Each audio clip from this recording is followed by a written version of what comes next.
the copyrighted program created by the Rio Grande Oil Company. Los Angeles Police calling all cars. Attention all cars to broadcast number 81 regarding the operation of a hot bond mob operating in Los Angeles. This gang is believed to be unloading for Pretty Boy Floyd. Lefty James is handling the investigation. That is all. Berg.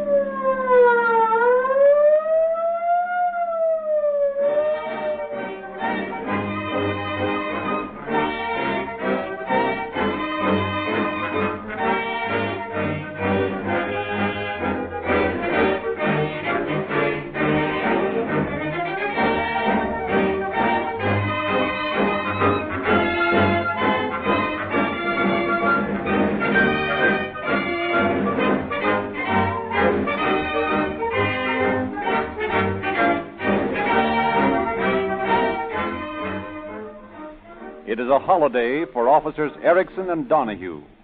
Out of uniform and in plain clothes, they are headed for the mountains in Donahue's own car. Better fill up with gasoline now, Don. There's a cut-price station right ahead. No, not me. I'm going to drive into a Rio Grande station. Gosh, you're not driving a city police car now. You don't have to use cracked gasoline. Say, you couldn't hire me to use any other kind, even in this old bus of mine. I've had too many sad experiences with cheap gasoline. Well, to save 2 cents a gallon, I'd use any gasoline. Well, that's what I used to think. But when the city switched to Rio Grande crack for all police cars, well, I could certainly feel the difference in the police car I was driving. Stopped vibrating. It was a real pleasure to step on the throttle and shoot up hills without shifting. It changed all my ideas about gasoline. Well, you can have the thrills. I'm thinking about the expense. Well, me too, but I've seen the records down at the city hall. Figures that prove we actually get more mileage with Rio Grande cracked gasoline. And cheaper miles. What do you mean, cheaper miles? It's a fact, Eric. Those cheap gasolines leave too much carbon. They don't burn properly. Too much goes to waste.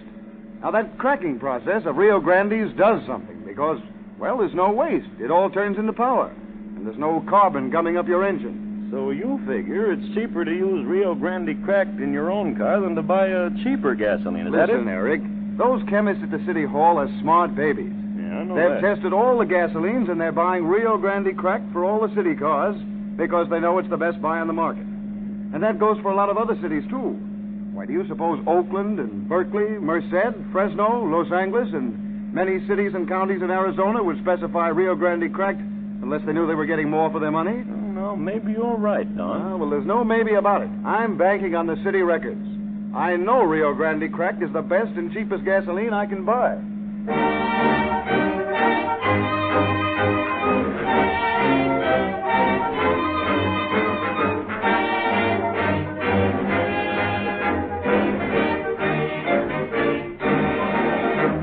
And now it is our pleasure to present Captain C.B. Horrell, head of the Speed Squad of the Los Angeles Police Department.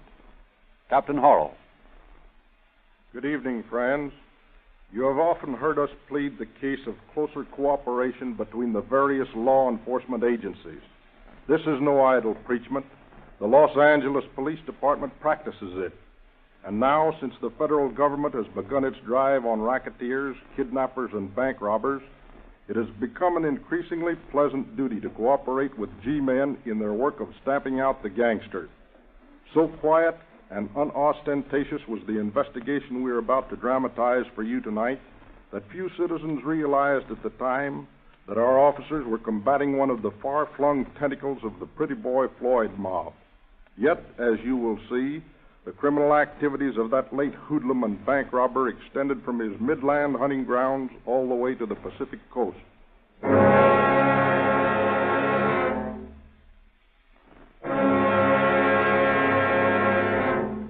We want to see the boss. Why, he's not in now. Come on. Don't hand us that stuff. He's in all right, and he'll talk to us. Get out of the way, Mug. Hi. Hello, boys. I was just thinking of you. Yeah, I bet. Hey, won't you sit down? We're only going to take a minute.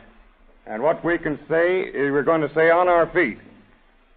What's the idea of sending back them 5 extra barrels of beer? Boys, I can't possibly sell more than 10 barrels a day. From now on, you're taking 15. Well, I can't do it, boys. And where's your protection money? You didn't kick in this week. Well, I don't need to pay for protection. Boys, I get all the protection I need from the police. Oh, yeah? In that case, you better take 20 barrels a day. I won't do it, boys. You'll ruin me. You're taking 20 barrels a day. I'll get my beer from somebody else first. Is that final, Blackie? Yes. That's all we wanted to know.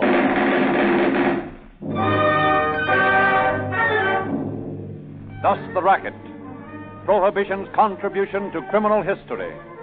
Beginning with the $1 million bootleg business, it spread its tentacles to the trucking industry, the building trades, the cleaners and dyers. It strangled metropolitan America, made a travesty of American law and order, netted billions in illegal profits, created a modern robber baron, the Big Shot. Equipped with armored limousines, surrounded by vicious guardsmen, the Big Shots fought each other for supremacy. Okay, Eddie, slow down. There's Big Tom just coming out of that apartment house. Hammy, all set? Set. Let him have it. Okay, Eddie, get going. Hey, Mike, you bumped off a kid. Well, what's the difference? I rubbed out Big Tom, didn't I? Thus did the vengeful bullets of gangland claim innocent victims. Outraged America clamors for action, but the local authorities are powerless. Then the federal government throws its forces into the battle. At the headquarters of the Secret Service in Washington. You sent for me, Chief? Yeah, got a job for you. Yes, sir. The federal government is going into the wholesale crook-catching business. We're going to clean up the rackets. On what charges? There aren't any federal laws we can get them on excepting violation of the 18th Amendment. And the government can't appropriate enough funds to bolster up the local enforcement authority. Now, wait a minute. That's all going to be changed. The president has promised to ask Congress for more stringent legislation on a number of charges. But there's one charge we can work on right now. What's that? Violation of the income tax law. These gangsters are making millions, and not a single one of them is paying income tax. Go out and build up a case against them. And the Attorney General will prosecute her to the limit. Yes, sir.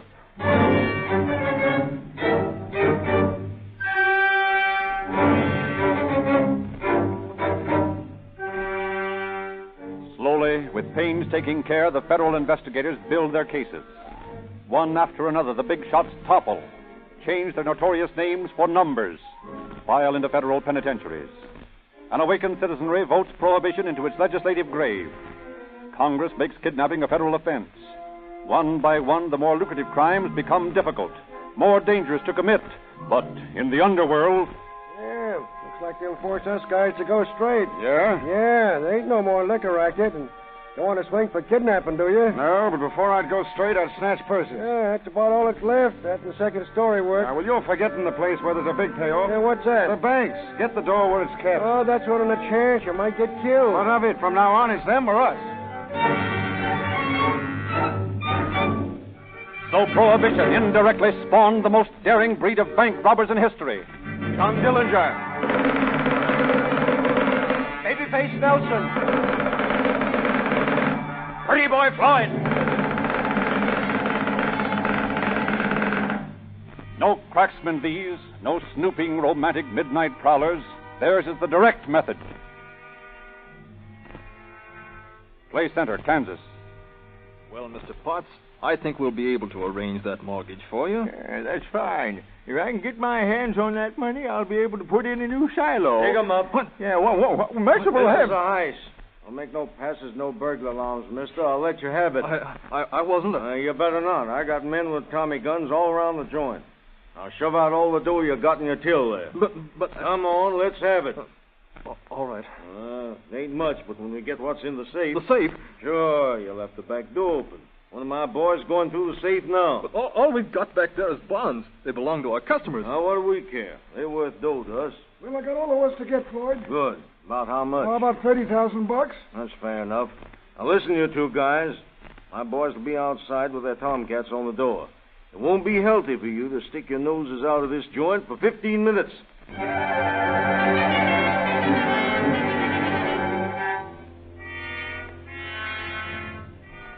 And a few weeks later, in Sheldon, Missouri. I'll get this, folks.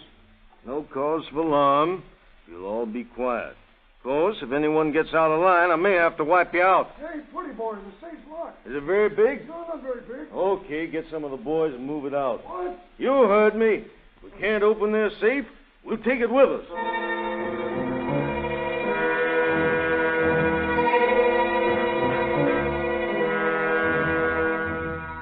Thus, the modus operandi of the Pretty Boy Floyd mob, which swept across the Middle West during 1933 and 34. Small-town banks were their prey, and what they failed to realize on ready cash was compensated by the ease and safety of holding up these insufficiently protected institutions, and the large amounts of gilt-edged securities which the safes contained. Securities representing the life savings of the merchants and farmers of these rural communities, left with the bank for safekeeping. But hot bonds are dangerous possessions, and so after a swing through Kansas and Missouri, which had shown vast paper profits, Pretty Boy Floyd packs his portfolio and visits a Mr. E.S. Wagoner in Oklahoma City. So there you are, Elmer. 250 grand in bonds. Most of it the best paper in the world. It's Liberty bonds. How much will you give me for it? $250,000. How much of it is in Liberty bonds? About 230,000. Well, that's all I'm interested in. I won't monkey with anything else. Okay. How much will you give me for the Liberty bonds? 10 cents on the dollar. What? 10 cents on the dollar. But, Elmer, look here. That stuff's worth more than that. Why, lots of them never had the coupons clipped. Oh, I can't let them go for that. That's my price. Why, that'd mean that I'd only get 23 grand out of them holdups. And I got to cut that stuff 5 ways. Well, that's your problem, not mine. Well, make it 25 cents on the dollar, and I'll let you have it. Not a penny over 10 cents. But listen, No use arguing, pretty boy. Those bonds are hot. Why, they're harder to get rid of than marked money. I'd rather float 5 grand of that Lindbergh ransom money than monkey around with stolen Liberty bonds. Why? Why? Because those bonds aren't only numbered, but they have the subscriber's signature on them. Why, you have to commit forgery to get rid of them. Another thing, there isn't a town in 1,000 miles of here where I can unload them. Those banks you lifted them from have flooded the country with descriptions and numbers of the bonds. Yeah, but you ain't going to take no 90% discount when you unload them. You make your profit. Sure I will. How much? That's my business. Well, I think I ought to get more than 10% for them. Maybe you think so. But as far as I'm concerned, I'm not paying more. Maybe you can do better with the Cohen boys. They'll only pay 5. I thought you'd been shopping around. Well, you get a break then. I'll pay 10%, and I'll handle all the stuff you get at that figure. Well, I suppose it's the best I can do. Sure it is. And it's your own fault, too. You guys that are so anxious to make a name for yourself. You're dangerous gentlemen to do business with. If you didn't make so much fuss when you knocked over a bank, and if you didn't get your pictures in all the papers, well, I might be able to make you a better price. I'm going to get smart. I'll pull my next job at night. No, you won't. You're more interested in your reputation as a professional bad man than you are in a payoff. You can't have both. I don't like your lip, Elmer. If you ain't careful, I'll put you on the spot. And sell out to the Cohen boys at 5%? Oh, no. You're not going to touch me, and you know it. Okay. It's a deal at 10%, but I think it's robbery. Robbery? You're a fine one to talk about robbery.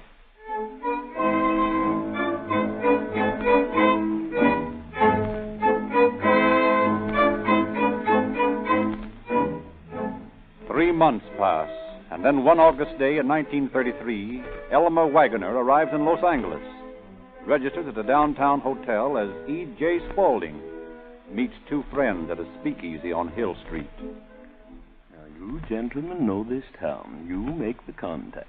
I have the bond. How much did you bring with you? 50 grand. What's our cut? I'll give each of you 10%. Not enough. What do you think we are? Well, boys, I had to pay 25% for them.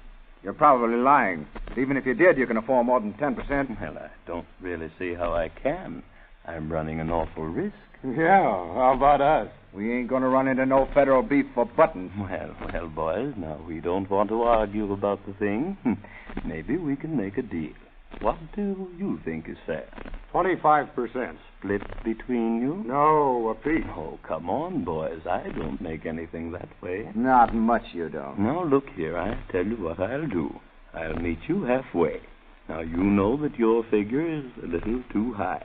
And you know that my figure is, well, maybe a trifle low. How about 15% apiece? Well, that's fair enough. Okay. It's a deal, then. Now, where do we start? Well, I know a guy at a jeweler store. I got contacts at several banks. We'll begin with...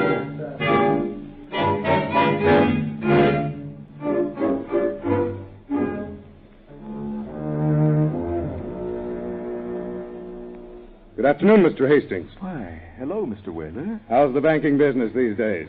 Well, we're managing to stay open. I guess that's something, eh? It surely is, the way things are. Mr. Hastings, I want you to meet a good friend of mine, Mr. Frank Gerard. Well, how do you do, Mr. Gerard? I'm glad to know you.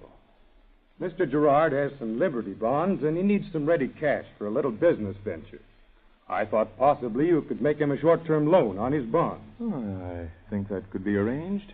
How much did you want to borrow, Mr. Gerard? Well, I'd like to get as near the face value as I can. Uh-huh. And how many bonds have you? $14,000 worth. I see. Well, we could lend you $13,000 on that. And that will be fine. For how long did you want the loan? Oh, make it 60 days. Mm-hmm. Very well. If you'll just step over this way, we'll make out the necessary payments.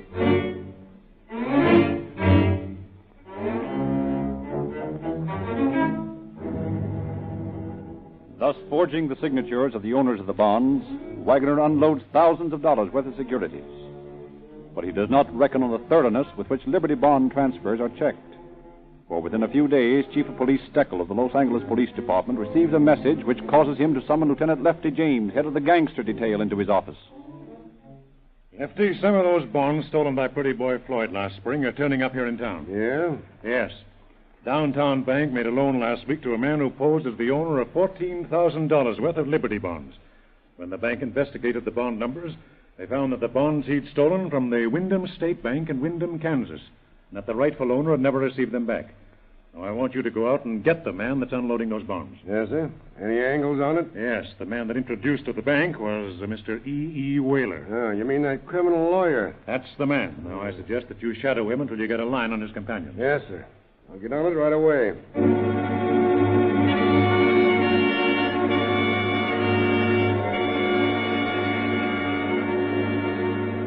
For 2 days, Lefty James shadows Whaler, watches him meet with Cole and Wagner. Cole, he knows, is a former member of the Hastings gang in Kansas City, a man who has done time for forgery. With Wagner, he is not acquainted. Focusing his attention on Wagner, the unknown quantity, he explains his mission to the manager of Wagner's hotel, obtains permission to tap the wires to the fence's room, sits patiently hour after hour with earphones clamped to his head until...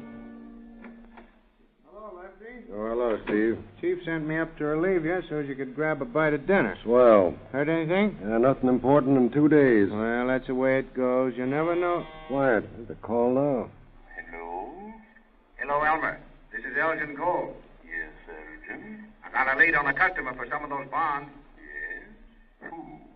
Fellow owns a jewelry store over on Olive Street. Name's Nussbaum. Good. How much will he go for?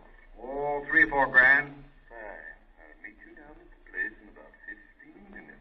And bring those bonds with you. Don't worry. I will. Well, it sounds like business. What's that, Lefty? They're going to try to unload some stuff on old man Nussbaum, the jeweler. Old man Nussbaum's a friend of mine.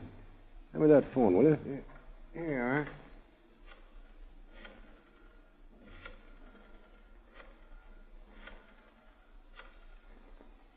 Hello? Let me talk to Mr. Nussbaum, please. Just a moment, please. What a break this is, Steve. Hello? Hello, this is Lefty James, Mr. Nussbaum. Oh, yeah, Lefty. How are you? Fine. Hey, Mr. Nussbaum, do you know a fellow by the name of Elgin Cole? I fixed his watch for him a couple of times. I see. Well, he's coming in to sell you some bonds in about half an hour. To sell me some bonds? Yeah. But I don't want any bonds. Maybe not, but you're going to act like you did. What are you talking about? Just this. I want you to do me a favor. Well, I'll be glad to do anything I can, Lefty. Okay. Now, when this guy brings these bonds in, stall him along and keep the bonds. Tell him you have to ask your wife about them or something. Oh, what's it all about? Well, you got to look at the bonds, that's all. I'll be right in after he leaves. Don't slip up on this, will you? Well, I'll do my best, Lefty. Okay, and thanks. All right, Steve. Hold down the stake here. I got a little checking up to do.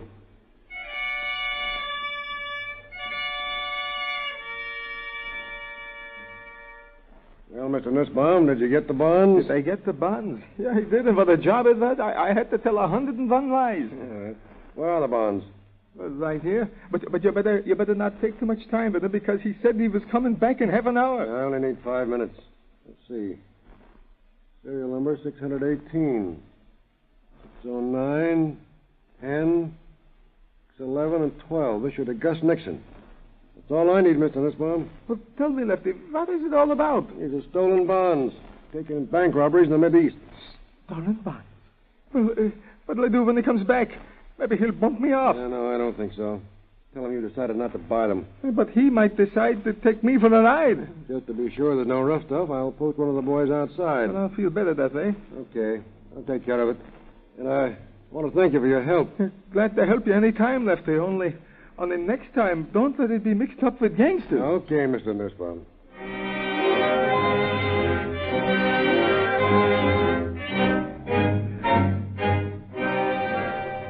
James checks the serial numbers on the bonds with the Treasury Department in Washington. Quickly, he receives a reply. Well, Chief, I'm on the right track. Well, how's that? Washington reports that the serial numbers of those bonds this fellow Spaulding was trying to sell were stolen from the Neosho, Kansas State Bank. Great work. When are you going to arrest him? As soon as I find out how much of the stuff he's got with him. Yeah, that's right. We want to reclaim as much of the property as we can. Yes, sir. I'm going to stick on that tapped wire, and as soon as I get a chance, I'm going through that bird's room.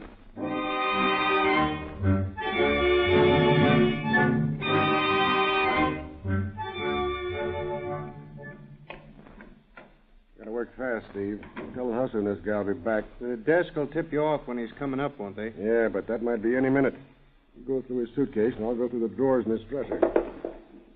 Well, here's a nice, shiny automatic. Papers, letters addressed to Elmer S. Wagoner in Oklahoma City. Apparently, Spaulding isn't our boyfriend's name.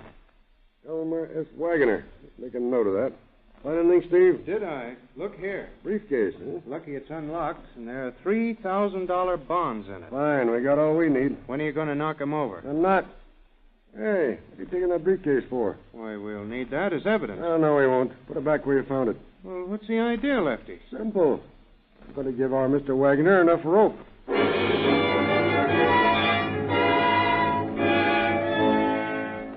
I don't get you at all, Lefty. Letting that guy go? I'm not letting him go, Steve.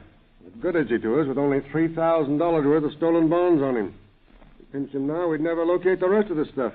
Oh, I'm beginning to get it. Wait a minute. There's a call coming in. Hello, Wilder. I just called up to say goodbye. When are you leaving? On the 8 o'clock plane tonight. Be back soon? Yes, in about 2 weeks. Bringing some stuff back with you? Sure thing. How much? $200,000. I'll have the customers for you. All right, Whaler. See you later. So long, Elmer. Well, Steve, there you are. What's that? Mr. Spaulding, alias Wagoner, leaves tonight for Oklahoma City on the 8 o'clock plane. He's back in 2 weeks with $200,000 worth of stolen bonds. Better than arresting him with $3,000 on him, isn't it? I'll say. Now, look, Steve.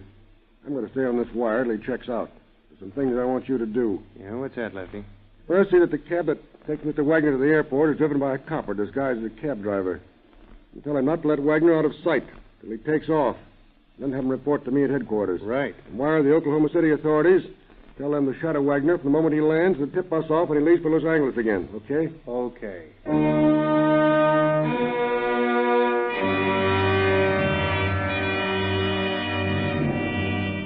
So quite without knowing it, Elmer Wagoner leaves Los Angeles with a police escort. Every move he makes is reported to Lefty James by the Oklahoma City authorities. Finally, on August 5th, James receives a long-distance call. Hey, Lefty, Oklahoma City calling you. Well, hope it's good news. Hello. Hello, Lieutenant James? Yeah.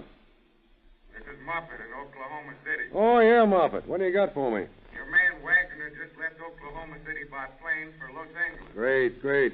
He's carrying a black bag with red trim. Okay. When's that plane get in here? Arrives at 4:35, I believe. Thanks a lot, Moffett. I want to congratulate you boys over there and the way you've helped us. Not at all. Glad to do it. Okay, old man. If I can return the favor sometime. Goodbye. Right. Come on, Steve. We got a date at the airport.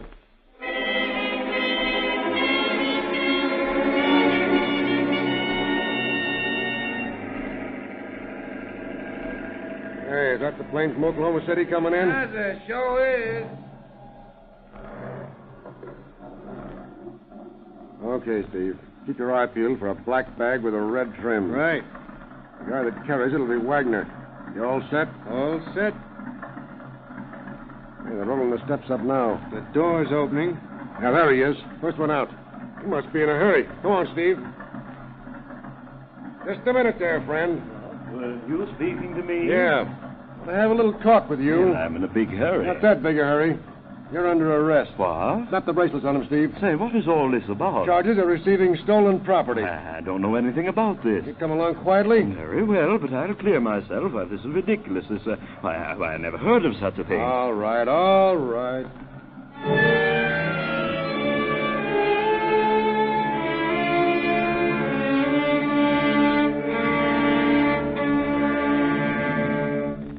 Mr. Wagner, now that you've had some time to think it over, what have you to say? Nothing. I'm innocent, that's all.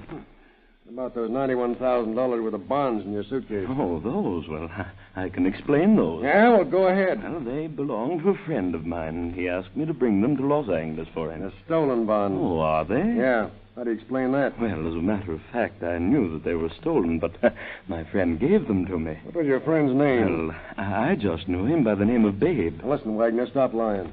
We know all about you. Been on your trail for weeks.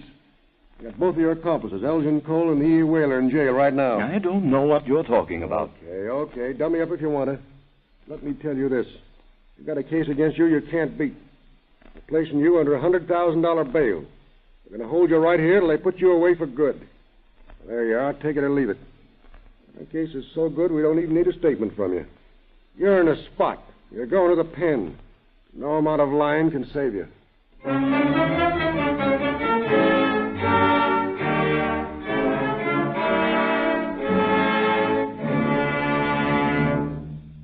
And Elmer Wagner did go to the penitentiary, along with his pals Elgin Cole and E. Whaler.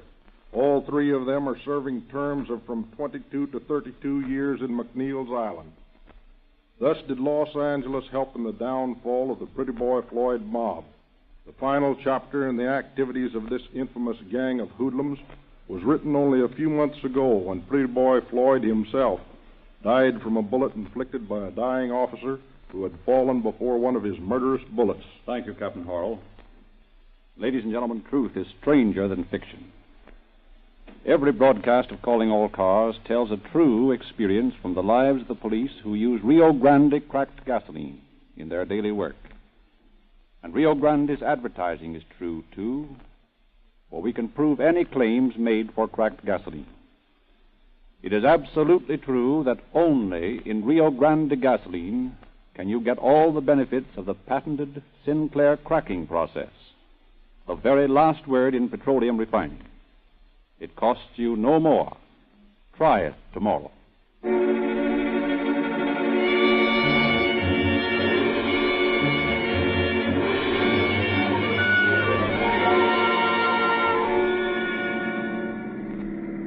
Los Angeles Police calling all cars. Attention all cars. The cancellation of broadcast number 81. Suspects in this case are now in custody. That's all.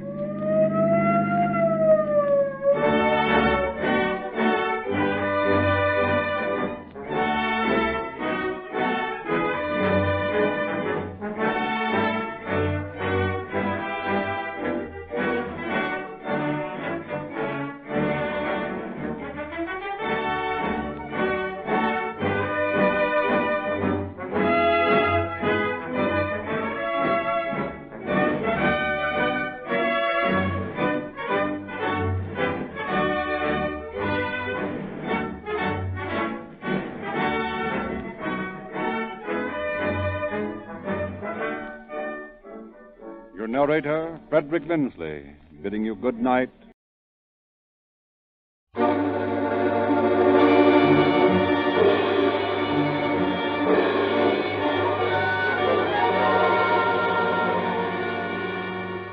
Calling All Cars, a copyrighted program created by the Rio Grande Oil Company.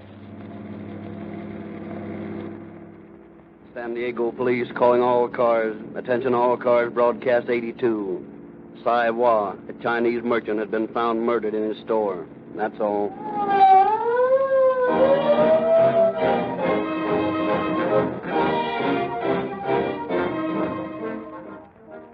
Thousands of you who listen to this program tonight will drive into a Rio Grande station tomorrow and buy Rio Grande cracked gasoline.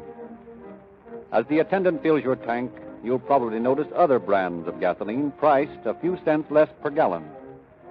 To reassure you that you are still getting more value for your money, even though you pay a couple of cents more per gallon for Rio Grande cracked, let me give you some technical information. Cut-price gasoline is not good for your engine because it does not burn completely. Do you realize that inside your cylinders at least 9,000 separate fires are started, burned, and extinguished every minute? Unless your gasoline burns completely in a split second, it goes to waste and ruins your motor oil. In Rio Grande cracked, you have a balanced gasoline with some parts that ignite instantly for fast starting, other parts that burn rapidly to give you acceleration, and heavy parts that give you power as they burn. The famous Rio Grande cracking process separates gasoline into these three parts to ensure that it burns evenly and that no power is wasted. If you use uncracked, cut-price gasolines, you get unbalanced performance. Some cheap gasolines are all flash, but they start fast, and then they lack speed and power. Because the heavy units of power are not cracked up, they fail to burn completely. These heavy, unburned parts cause carbon. They destroy the oil seal around your pistons. They dilute your crankcase oil so fast that it's often ruined in 200 miles. Your motor keeps on running, it's true, even on the cheapest gasoline and the thinnest oil.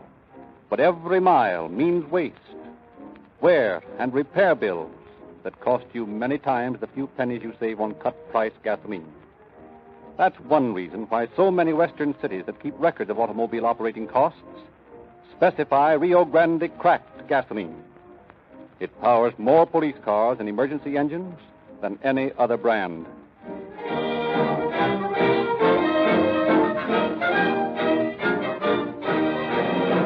And now we are honored to welcome back to Calling All Cars the Chief of the San Diego Police Department, George M. Sears.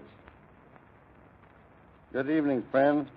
I wonder how many of you citizens listening to this program realize how important little things might be to the solution of a difficult case.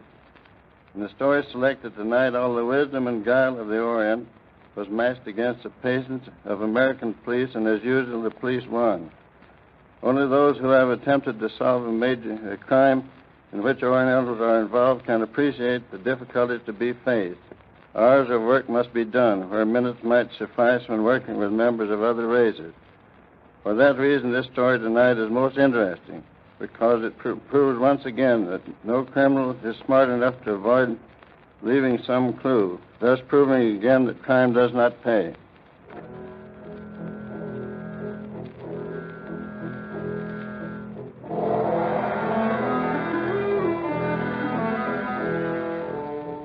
Our story tonight is laid in San Diego's old Chinatown 15 years ago. As he is walking his beat, Patrolman George Wilson is approached by Quan Chok, a venerable Chinese merchant. You help me, please? I need very much help from policeman. Yeah, what's the matter, Quan? I wait for my friend, Saiwa. I wait 1, 2, maybe 3 hours. We go doctor, but Saiwa, he no come. I go Saiwa store he lock. Maybe saw something wrong with Saiwa. Maybe he went without you. Oh, no, he not do that. Maybe so you come open up Saiwa store. Well, I don't know whether I should or not. Oh, yes, you must come. Which store is it? Just down there, 2, 3 doors. Store with lead front. Well, first, let's ask that lady at the next house whether she's seen Saiwa. Oh, very well, I ask. Saiwa? Liễu chú xin yo yang thì quá này long thì tại quá ấy xin yo yang là xin nông phu gần nhá. Oh, she see light in the middle of night.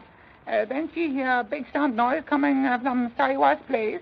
Maybe we ought to investigate. Oh, yes, please. You open place up, huh? Here, I'll try some keys on this door. No, that won't do. That one. I guess we'll have to break it in.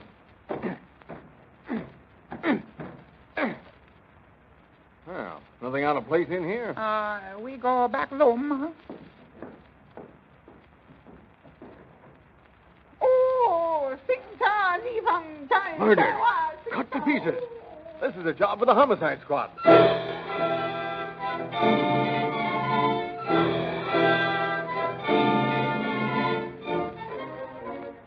Within a very few minutes, Detective Sergeant Sears, Chadwick, and F.C. Bowden, State Narcotic Inspector, are on the scene. Skull fractured.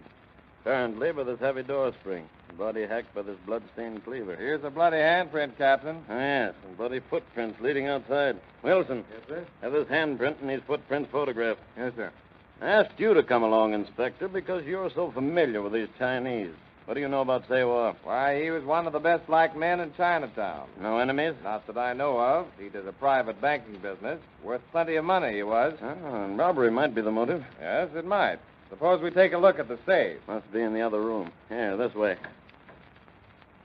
There it is. It's locked. Wilson. Yes, sir? Have a safe expert open the safe, and then bring this spring and the cleaver in as evidence. Yes, sir. Also bring in Quan Chok. I want to talk to him.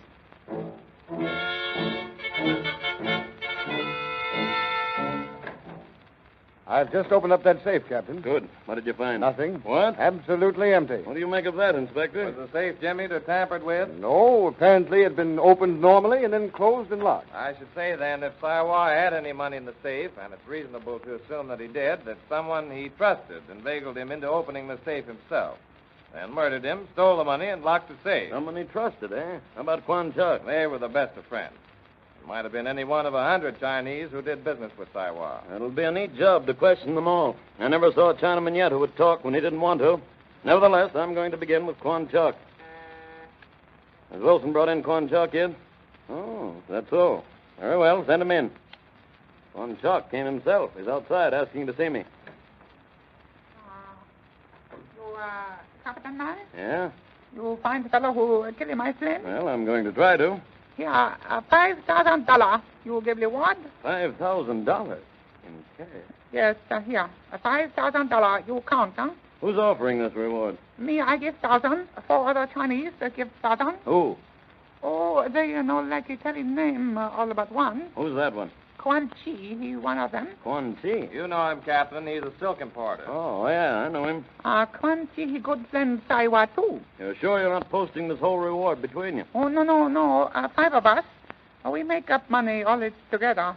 Who do you think killed Saiwa? Oh, don't know, but you find him, make this unimportant person very glad. Did Saiwa have a lot of money in that safe? Oh, Saiwa have money, yes. How much?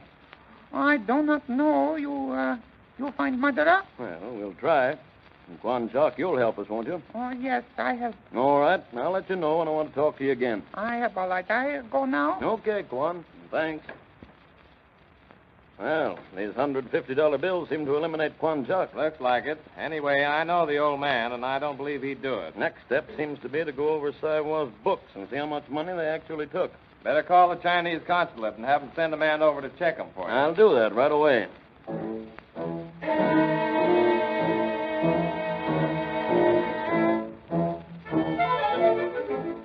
And Quan Chi, did the book show that he was a depositor? Yes, Quan Chi was a depositor. Go see who that is, will you, Carson? Yes, sir. Well, what is it? I want to see Saiwa. What about? I got a letter for him. Come in, please. Where's Saiwa? Come right in here, please. Say, what is this? I don't see Saiwa. Where is he? I'll take care of your letter. I'm supposed to deliver it to Saiwa himself. Well, Saiwa's dead. Dead? Murdered. And we're from headquarters. Give me that letter. Oh, but I don't think I Hand should it give over. it to you. I was now You want to here. keep out of trouble? Let me have that letter.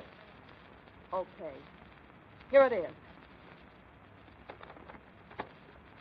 In Chinese. Can you read it, Mr. Fung? Yes, permit me. It says, "Why, friend Saiwa, do you spurn my most generous offer? You are old and highly respected, and would not be suspected by the ignorant and arrogant American. Surely, I hope you will see the wisdom of our using your store for our mutual benefit before it becomes necessary for me to use more persuasive means. It is signed Key." He's a Japanese narcotic boss in Tijuana, Captain. What do you know about this note, Nellie? Nothing. Who gave it to you? Oh, one of the boys in a saloon in Tijuana? He gave me $5 to deliver it. You work for Key, don't you? I never heard of him. Take a look through her purse, Carson. Hey, look here. You can't do this. Quiet. Yep. Here's a bundle of stuff. That's fine. Send her up to the station with Wilson. What for? I ain't done Possession nothing. of narcotics is a misdemeanor. You're under arrest. Oh, Wilson. Yes, sir. Book this young lady for possession of narcotics. Why, you big baboon. You got a lot of nerve. Come on, young lady. Take your hands off of me. Come on now. You Now, better listen, I be ain't nice. done a thing. Let me alone. Will you? Now, listen. Oh, there's a narcotic angle to this thing. Yes. We better round up all the hopheads we can find in Chinatown. Right. I'll get in touch with Chief Montana in Tijuana and have him question Key. Maybe Saiwa was put on the spot by Key's mob.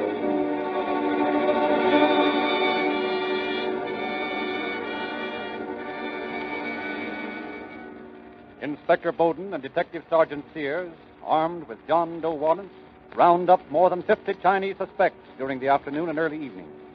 And when Chadwick and Carson return to headquarters to question them, they are met by Quan Chok and Quan Chi. Hello, Quan Chok. What's on your mind? This is my friend Quan Chi. He wants to talk to you. Oh, how do you do, Quan Chi? This humble person is infinitely honored. Why have you not arrested the murderer of my friend, Saiwa? Yeah, we're doing all we can. It is not enough. You arrest two of my friends, but you do not arrest Saiwa's murderer. Well, who are the friends we've arrested? Henry Groucho and Puka. Why do you arrest them? I want them released. Impossible, Quan Chi. We must hold them until we investigate their alibis. They are not guilty. They are my friends. I'm sorry, Quan Chi, but it's necessary. You'll have to permit us to make this investigation in our own way. You cannot insult honorable men in this fashion. And you can't dictate how we run our police department. Good evening.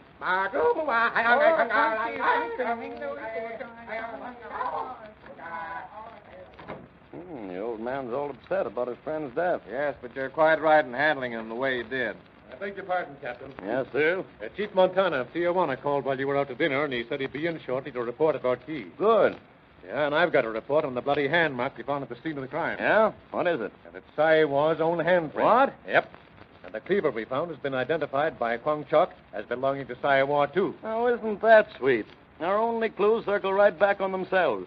According to all we've discovered, Saiwa robbed his own safe, murdered himself with his own cleaver, and then left his own fingerprints with which to identify himself as his own murderer. Or am I going nuts? No, you're just handling an Oriental homicide. Yeah? Oh, send him in. Chief Montana's outside. Now we'll find out about the Tijuana dope angle. Oh, good evening, Chief. Buenas noches, senor. You know all these gentlemen, I believe. Oh, si, indeed, yes. Well, did you question Key? Si. He admits to writing the note, but he was much surprised when I told him Saiwa was murdered. I asked him about the threat, and he said that he meant to turn Saiwa over to the authorities for diamond smuggling if he did not enter into a business arrangement with him. So, diamond smuggling enters into the plot. I do not believe that part of it. I think that Key would have sent his hatchet men after Saiwa if he had refused to play ball with him. Then maybe Key did have him killed. That wouldn't account for the robbery angle. No, I am convinced that Key knew nothing of his death until I talked to him. Well, we're just as far now as we were this morning when Wilson discovered the body. Yes, Sergeant? A note for you. Who from? That girl, Millie Murphy, we booked for possession. Oh, let me have it. Maybe this will develop. She wants to talk to me. Bring her in, Sergeant. Yes, sir. You know, there's nothing like a few hours in jail to make him loosen up, is it, Chief? It usually works. Do you know this Millie Murphy? Millie Murphy. Fat and blonde? Yeah, that's her. Oh, yes. She's one of Key's girls. That's what I thought. Here she is, Captain. Come on in, Millie. You wanted to talk to me? Yeah. Alone. Okay. You gentlemen will excuse us? Of course. Just wait outside a few moments. Yeah, and don't try tuning on no dictaphone. All right, Millie. What's on your mind? Listen, you found a deck of snow on me, and I got some information I think will help. But I don't like cops, see? I won't even try to make a trade with you. What do you mean? My freedom for my information. Well, I can't promise. I told you I ain't asking for anything. I don't like cops, and I wouldn't lower myself to make a deal with you. I'm giving you this information because I like Saiwa. He was a good guy, and I'd like to see the rat that bumped him off taken care of. Okay. What do you got? Look here.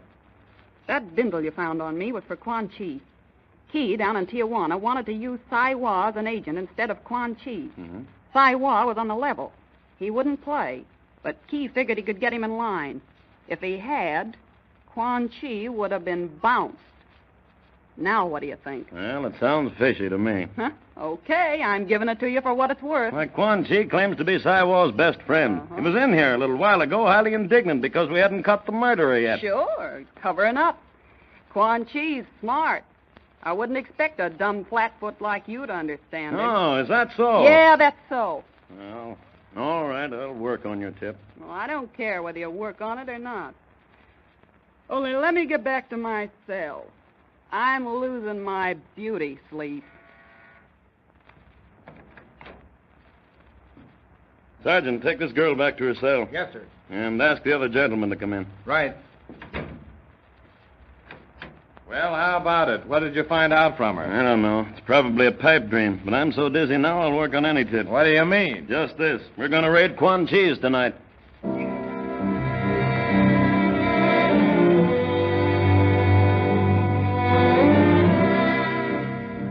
The officers find Quan Chi and his beautiful young wife smoking opium. Quickly bundling them off to jail, Chadwick and his men search the place. Behind Quan Chi's storeroom, they find his office. Yeah, this is a pleasant place to work. No windows, no air, and only one electric light. What's that to a Chinaman when he has this? What? Opium, cocaine, and morphine right here in the desk drawer. Let me take a look at it. Just a personal supply, but large enough for an excuse to hold him for questioning. Captain, look what I found. What? A pair of blood-stained slippers. Blood-stained slippers? Where did you find them? Outside in the alley in the garbage can. That's what we're looking for, boys. If these slippers match the footprints found at Saiwa's, we've got the murderer.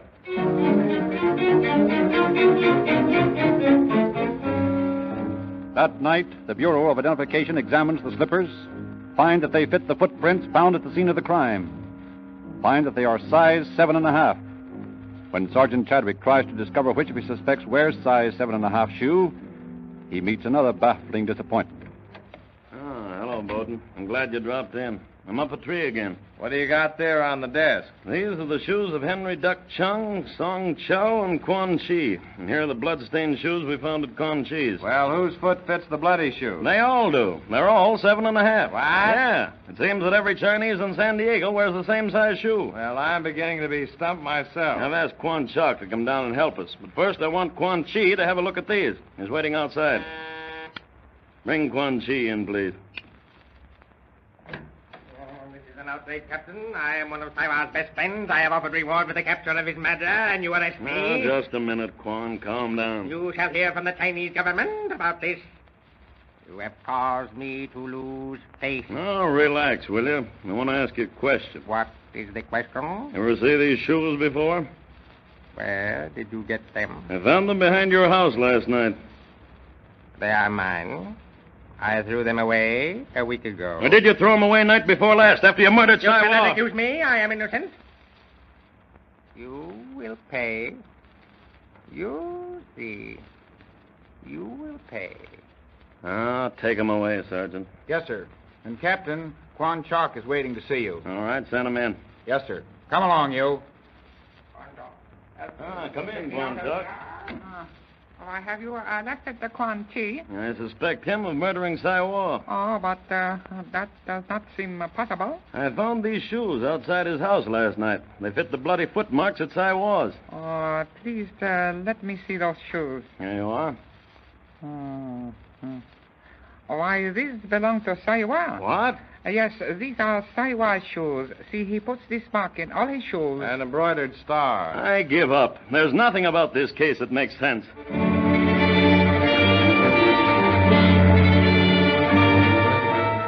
And to baffle the police further, a blood-stained, lightweight suit is found buried in the sand near the bayside.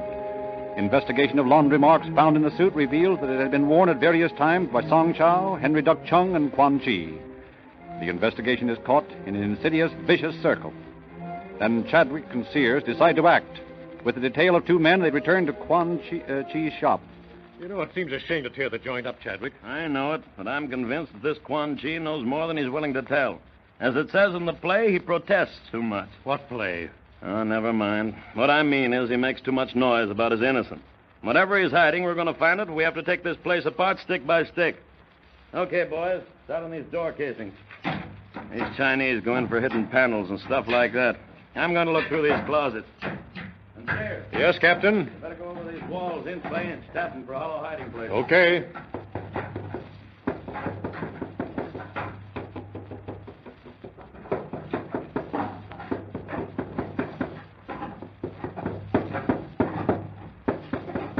Sure, you found anything? Not yet. How about you? Nothing in here but rat's nests. Hey, here's something funny. What? Hey, what are you doing up on that desk? Looking at the ceiling. Well, what did you find besides cobwebs? Well, one of the screws that fastens this lighting fixture into the ceiling has been tampered with recently. What do you mean, tampered with? Well, part of the head has been bent away as though somebody forced it in with a screwdriver. Probably happened when the fixture was installed. No, the metal's too shiny. Yeah, and it isn't covered with dust like the rest of the fixture. Hey, hand me a screwdriver. A screwdriver? Huh, you sure need one. You got a screwy enough idea. Oh, maybe. Thanks. Well, we'll see pretty quick. When you do get that thing off, what do you expect to find? Excepting wires. I don't know. Boy, this thing sure is fastened in here.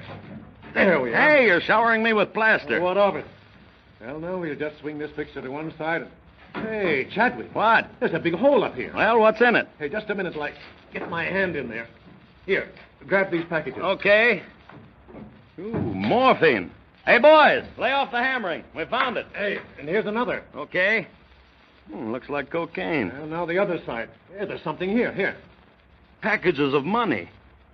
Sears, look. What? A bloody fingerprint on this bill here. Well, this certainly cooks Mr. Quan Chi's goose, if this is his fingerprint. Even if it isn't, it's a more definite clue than shoes and suits that belong to everyone in Chinatown.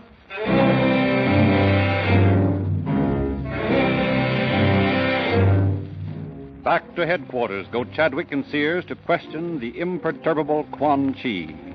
But monosyllabic replies are their only reward for hours and hours.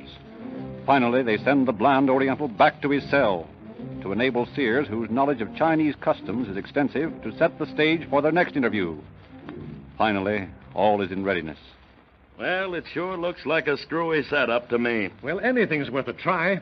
I tell you, Chadwick, we can't get a confession out of him by straight questioning. You can't make a Chinaman talk if he don't want to. And he's as susceptible to psychology as the next human being. Yeah, but these props, an executioner's sword. Oh, he'll recognize it. We took it in the raid of a joss house 10 years ago. And all those blood-stained axes. The effective weapon of the old-time hatchet man. Quan Chi knows their purpose. Yeah, but I don't see. All right, leave it all to me. All right. Send Quan Chi in now. Let me handle the show. Okay. Sit down, Quan Chi. Are you ready to talk? I have nothing to say. Now, look here, Quan. We found $20,000 and more in that hidden locker of yours. One of the $100 bills had a bloody fingerprint on it, and that print was yours. We've got you dead to rights. Now, why don't you confess? I have nothing to confess.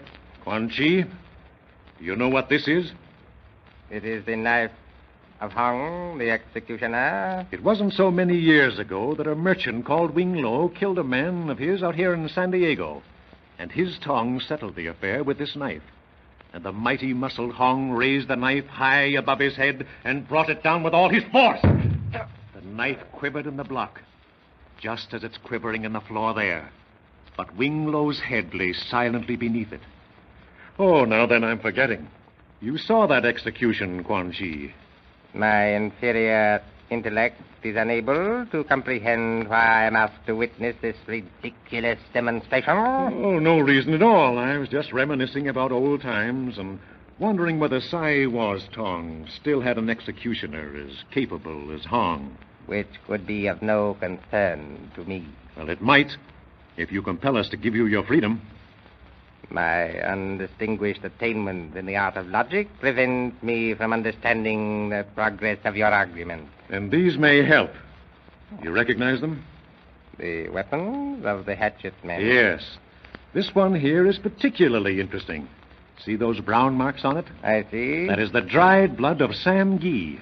Remember him? I do not. Sam Gee died the death of 1,000 cuts in San Francisco for some trifling offense, such as killing his friend. And parts of his dismembered body were found all along the highway, all the way south to San Diego. And they say the dead man's brothers got their revenge. I will not permit my presence to be contaminated by such swinish mouthing. Now, Quan, relax. Just one thing more. I got a letter from Sai Wa's brother in San Francisco this afternoon, and he begs me to tell him who murdered Sai Wa. He has promised his ancestors vengeance on the murderers of his brother. And you know what that means, Quan Chi. Should Sai Wa's brother set out to find his murderer, we would be powerless, and nothing we could do would prevent another murder. A horrible murder, preceded by exquisite torture. Your murder. I would say that the only safe place for Sai Wa's murderer would be behind the thick walls of San Quentin, or dead painlessly by a jerk of the rope, rather than by the death of 1,000 cuts. Don't you agree with me, Quan Chi? It is written in the third book of Quan Futse. The wise man chooses the swirling stream in preference to the path by the fire dragon's cave. I am guilty. I killed Sai Wa.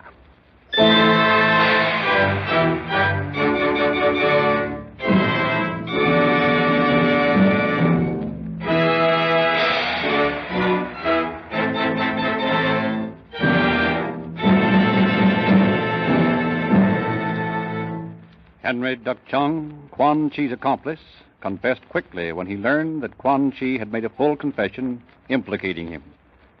Their only motive was to dispose of Sai Wa because he refused to participate in Quan Chi's dope smuggling activities. Both were sentenced to life in San Quentin Penitentiary, where Henry Duck Chung died a few years ago. Catching criminals is only part of police work. Police try equally hard to prevent crime. The Rio Grande Oil Company helps the police do both. Police officials of the West unanimously praise this Rio Grande radio program for showing so effectively that crime does not pay. And they also praise Rio Grande for producing the faster, more powerful, more economical gasoline that has been specified for more police cars and emergency equipment wherever it is sold than any other brand. Rio Grande has the double advantage of owning the finest cracking plant in America and the exclusive Western right to the patented Sinclair cracking process. Thus, Rio Grande Cracked has qualities found in no other gasoline. Try it. It costs you no more.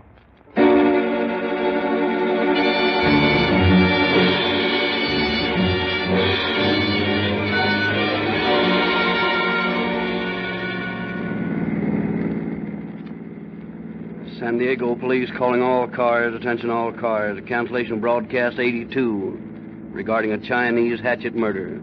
Suspect in this case now in custody. That's all.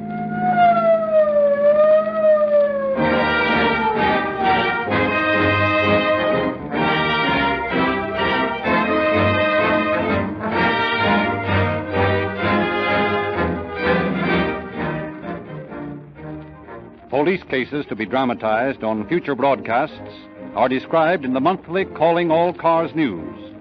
Ask for your free copy from any Rio Grande service station.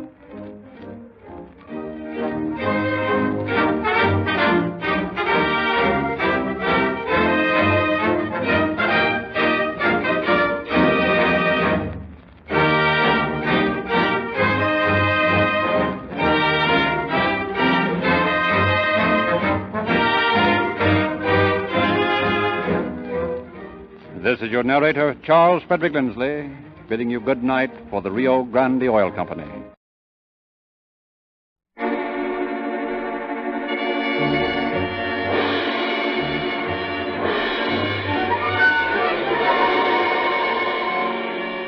Calling All Cars, a copyrighted program created by the Rio Grande Oil Company. Los Angeles Police calling all cars, attention all cars, broadcast 83. Be on the lookout for a bunco artist passing as a Baron von Bodenthal, described as medium height, wears a monocle, speaks with a foreign accent. That's all. Rosencliff.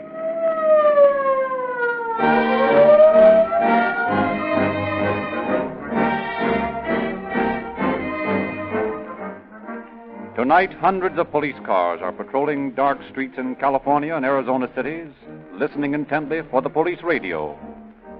When the emergency call comes, and it comes many times every night, down goes the throttle to the floorboard. the siren screams, and Rio Grande cracked gasoline rushes the police to the rescue. No other gasoline will meet emergencies so well as Rio Grande cracked, because no other gasoline is made in the West by the patented Sinclair cracking process. Tests have been made by scores of city chemists to find which gasoline gives best results in emergency motors. And Rio Grande has won the tests in Los Angeles, in Maricopa County, Arizona, in Fresno, in Oakland, in Berkeley. In fact, everywhere it is sold, Rio Grande cracked gasoline powers more police cars, fire engines, ambulances, and other emergency equipment than any other brand. Rio Grande crack has been chosen by these cities not only for its exceptional speed and power, but because city records of automobile operating costs prove that this unusual gasoline actually gives many more miles to the gallon. Even at lowest cut prices, no uncracked gasoline gives as many miles per dollar as Rio Grande cracked. Why don't you use the same gasoline that experts specify for their finest cars? You can enjoy police car performance in your own car if you just ask your independent dealer for Rio Grande cracked gasoline.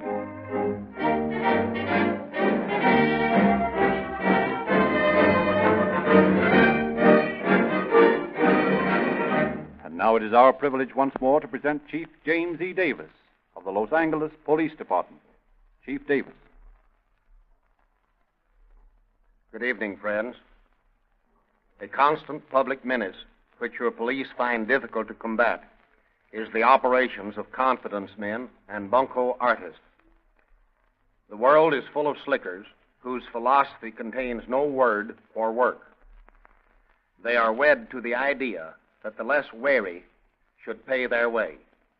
Their victims, innocent, gullible citizens who believe in their fellow man, more often than not swallow their pride, take their loss, and say nothing about it because of fear of ridicule.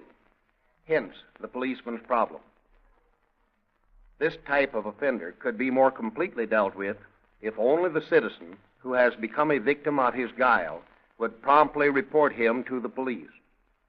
As you will see in this story you're about to hear, the Baron soon walked into the law's arms after his victim had gotten enough courage to report his gullibility to the authorities.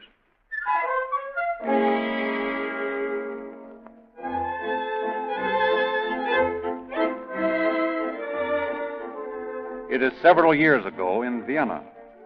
A seedily dressed little man sidles over the golden plush threshold of the Kaiserhof Cafe. A waiter approaches him. You were looking for someone, sir? For you, Heinrich. Karl, when did they release you? Just yesterday. I walked all the way from the prison. Oh, you should not have come back here. Yeah, I know, but I had to see you. Tell me, my friend, did they treat you well in the prison? Like a pig. Bread and water, turnips. And all because the Countess von Stormhoff left her purse at the table and I was tempted to remove the contents.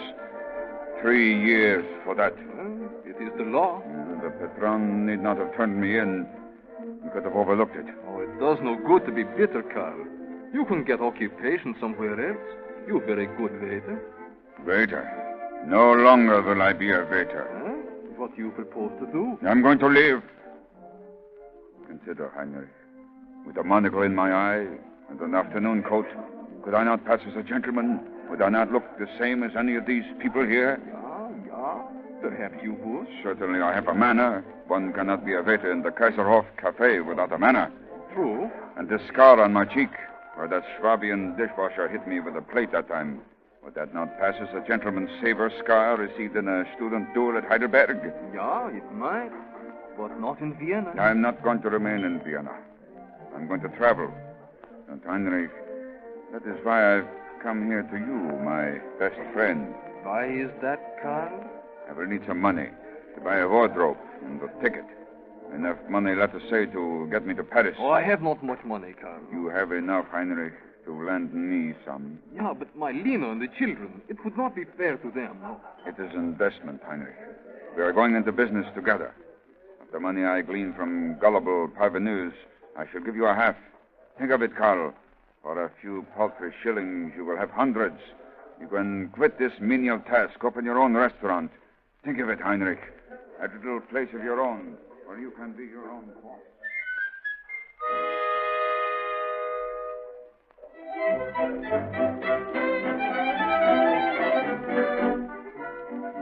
Oh, it was so good of you to receive me this afternoon, Madame Terrain. Mais not du tout, Colonel. It is you who are good to come. Always you are welcome in the home of Céleste Derain. Madame, your words, the look in your eyes, gives me hope that someday... Oui, mon colonel? Please, call me Carl. Carl, oui. Carl. And you were saying? No. I cannot. It would not be fair. These 2 weeks since I have met you have been the happiest in my life, but alas... But what, Carl? Mon Dieu, speak. I, too, have been happy in this, knowing you. A real gentilhomme.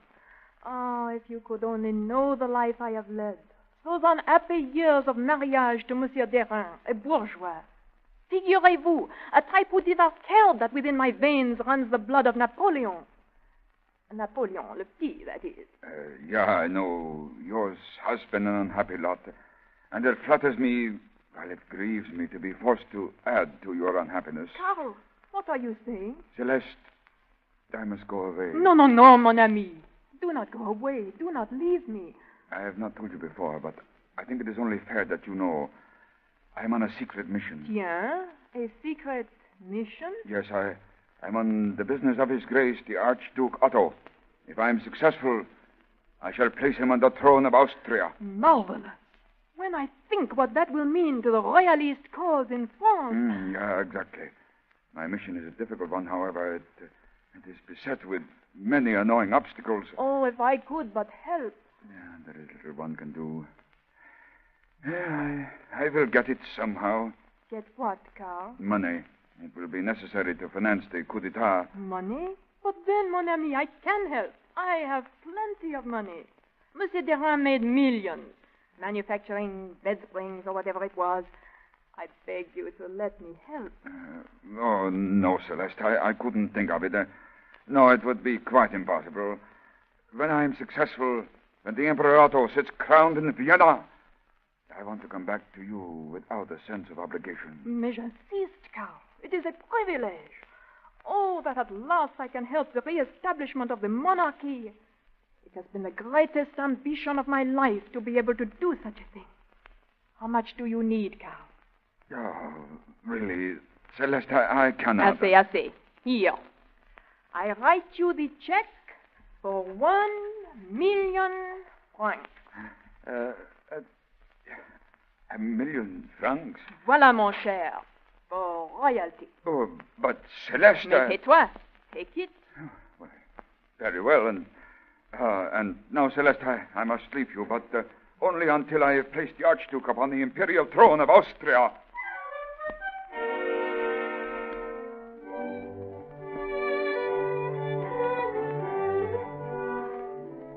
Oh, Miss Heatherstone, this mild English summer has done wonders for me.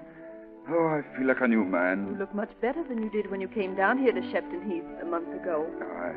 I wonder whether my recovery was due more to the quiet summer air, the sweet-smelling roses in this garden, and the pale blue sky, or to the quiet intelligence of your soul, the understanding in your eyes, the beautiful friendship you have given me. Oh, Professor Engstein. Bitte, please call me Carl. Do you think it would be quite proper? I'm sure it would, Mary. Oh, Carl. Oh, if life could but go on like this. If one were not impelled to achieve, to grind out the grains of one's soul in the mortar and pestle of ambition. Oh, this is madness, Mary. Why? My experiment. I must complete my experiment. My laboratory in London calls, and if it costs my life, I shall go back and finish my work. Carl, your life? Yes, Mary, and it may cost me my life. The fumes from the chemicals with which I am working are insidious, deadly. They kill slowly. That is why I had to come down here to Shepton Heath to gain back a foothold on a life for just a little longer. Oh, Carl, no. And now I must go back to that foul-smelling laboratory to continue my work, to push back the frontiers of human knowledge one little step further. Oh, Carl, you are a great man. No. When I was a little girl here in this vicarage, My father used to sit with me in this very garden and tell me of the great scientists who had given their lives for humanity. I learned to love them. Oh, and to think that I've finally met one. And learned to love him. Oh, Carl. My life has been so lonely in this old vicarage since my father passed on, living here alone with the memory of him. Oh, now I can't bear to think of the friendship we have had coming to an end. Oh, you give me hope, Mary. You give me a reason to want to live. Perhaps, who knows, perhaps my experiment will not kill me. Perhaps someday when it is finished, I can come back to you. Oh, I pray to God that you will. Oh, I shouldn't have said that. My goodness, I'm acting like a young girl. To me, you are a young girl, Mary. A young girl who must be protected from life. Tell me, Liebchen, you have not much money, have you? Well, my father left me $100 a year. Oh, as I thought. Well, here, Mary, is something I want you to have. What is it? A copy of my will. I have some property in Austria, a villa near Vienna, another near Salzburg, and some very valuable books and paintings. I've had my solicitor make this will out in your favor.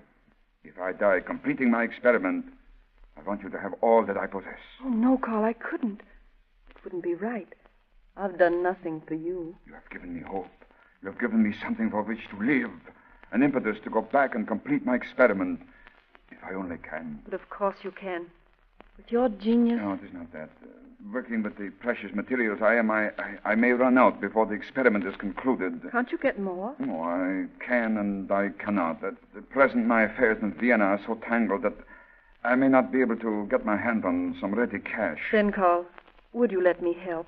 You? Oh, no, I could not do that. Well, it wouldn't be much, but I could possibly realize on some of my inheritance. Oh, it would be a privilege to help a man of science. Oh, no, it's impossible. And it would make me feel better about your will. Please let me help, Carl. Well, since you place it on that basis... I'll see my solicitor tomorrow. Well, there is no immediate hurry. If I need your help, I will write to you. And if I survive my experiment, I will write to you to come to me. Oh, Carl, I love you.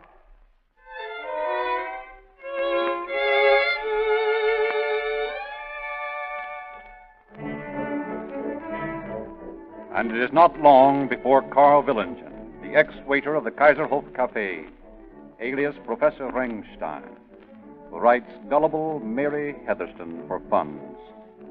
Meanwhile, in the office of the Paris Sûreté... And you gave this Colonel von Mohenberg 1 million francs, madame? Mais oui, 1 million francs, so that he could place the Archduke Otto on the Austrian throne. What? Mais je vous dis, so that he could place the Archduke Otto on the Austrian throne. Ha. But the Archduke Otto, he remains in Belgium. Where, for the good of the peace of Europe, he had best remain. And my 1 million francs and Colonel von Mohenberg have disappeared. Madame, do you realize you have placed yourself in a grave situation? I realize that I want my 1 million francs back. More than your 1 million francs are at stake. If there is truth in what you say, if you have really contributed to the Austrian wireless cause, you have become an enemy of France. What? Madame, we must investigate this matter further. And in the meantime, you will be held. Held? Mais pourquoi? On suspicion of treason. Non, I have not been a traitor to la France. Mais c'est faux, c'est inouï, moi je... That remains to be seen. This matter is out of my hands. That's clearly an incident for the Corps d'Attack.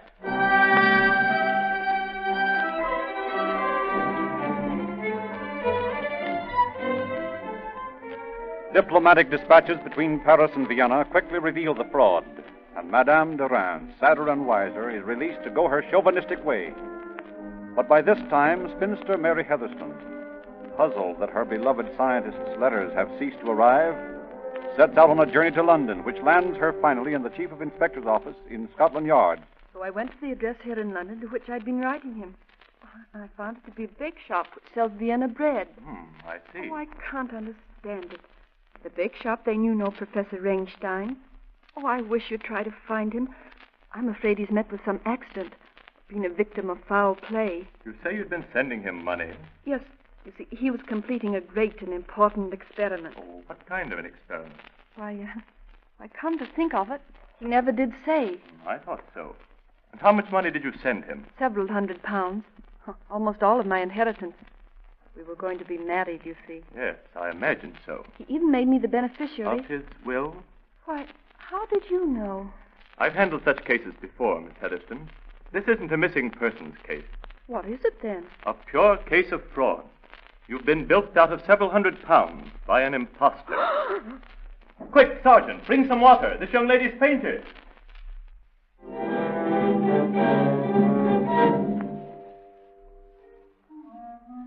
Meanwhile, living right royally on Madame Durand's £1,000,000 and Miss Heatherstone's several £100, Carl Billington travels to Buenos Aires, lives well for several months, and then, his funds getting low, visits a certain dirty office along the waterfront.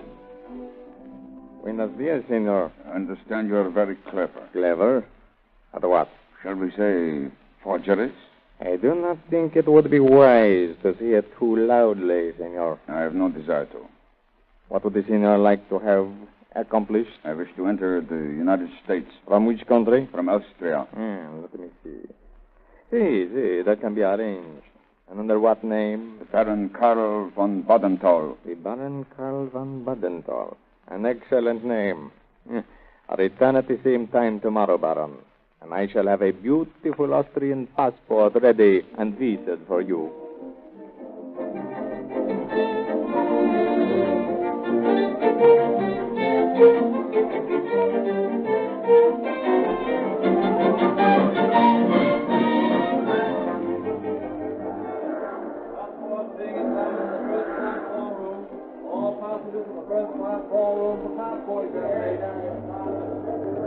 Next, please. What is it you want? Your passport, please. Oh, yeah, my passport. Here it is. Baron Karl von Badenthal. How long will you be in the United States, Baron? Several months. This visa is good for 6 months. You'll have to apply for renewal at the end of that time. Yeah, Donka, I understand. Baron, I'm Edwards of the Next, Tribune. please. Went to the top house of the news. Oh, the press. Hey, mind stepping out the deck so we can get a shot of you, Baron? Oh, but gentlemen, surely my visit is of no interest. Sure it is, Baron. Come on. Oh, well, very well if you insist. How do you like New York, Baron? Well, I really cannot say What yet. are you going to do here? Do here. Hey, hold it right there, will you, Baron? Come on, you guys. Clear. Okay, Eddie. Just a minute, Baron. Hold it. Now, let's have a big smoke. That's fine. Now, what are you going to do in America, Baron? Well, I shall visit your New York. I shall eat pie and baked beans, of which I've read so much, and perhaps I shall visit Hollywood. Yeah, going into pictures? Well, who knows? You an actor? Oh, no, I am a writer. Oh, yeah? You going to write for pictures? Well, confidentially, gentlemen, I have written a scenario. Oh, so have I, but them studios sent it back without opening it. This is a little different. When one of your motion picture millionaires visited Vienna last year, I had the pleasure of meeting him. We talked of my scenario, and he offered me $15,000 for it. Oh, yeah? Of course, this is in confidence. Oh, sure.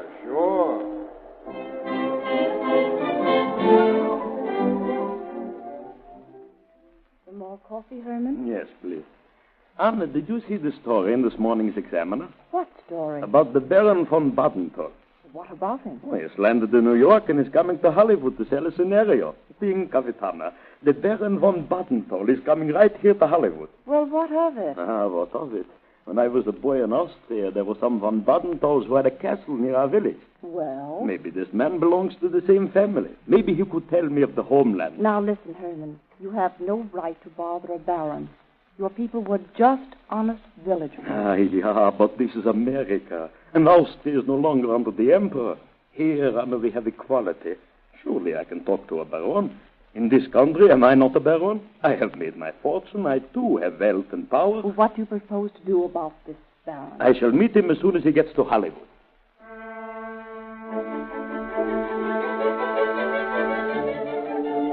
So unknown to him, Spider Carl's carefully spun net had already caught a fly. A gullible press gives the Baron columns of space on his trip across the country, and so it is that he's hardly settled in his room in a Hollywood hotel when the phone rings. Hello? Baron von Badenthal? Yeah? This is Hermann Mahler speaking. Yeah? Are you one of the von Badenthals who have a castle near Graz? Why, yeah? I do come from Graz. Oh, you do? Yeah, and I want to welcome you to Hollywood. Danke, Herr Mahler. I was wondering if you would have dinner with me this evening. Oh, I'm sorry, but I have already accepted an engagement. Tomorrow night, then? With pleasure. Very good. I will call at your hotel about 7.